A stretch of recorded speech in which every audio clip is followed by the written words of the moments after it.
Spelling এর ক্ষেত্রে অত্যন্ত প্রয়োজনীয় একটি রুলস হচ্ছে র্যাবিট রুল। র্যাবিট রুলের ক্ষেত্রে কিছু শর্ত থাকে, যে শর্তগুলো ফুলফিল হলেই কেবল এই নিয়মটি প্রযোজ্য হয়। আজকের ভিডিওতে আমরা সেটাই দেখব।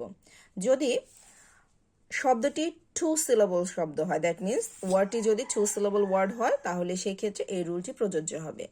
দেন short vowel sound in first syllable, that means প্রথম সিলেবলে অবশ্যই শর্ট ভাওয়েল সাউন্ড হতে হবে। এরপর আরো একটি শর্ত হচ্ছে one consonant sound between the vowels, that means দুটো ভাওয়েলের মাঝে একটি কনসোনেন্ট সাউন্ড থাকতে হবে। এই সবগুলো শর্ত যদি ফুলফিল হয়, তাহলে আমাদেরকে কি করতে হবে? ডাবল দ্য মিডল কনসোনেন্ট, মাঝখানে যে কনসোনেন্টটি থাকবে, যেটা আমরা এখানে পড়ছিলাম যে ভাওয়েলের দুটো ভাওয়েলের মাঝখানে একটি কনসোনেন্ট সাউন্ড থাকবে, সেই কনসোনেন্টটিকে ডাবল করে দিতে হবে।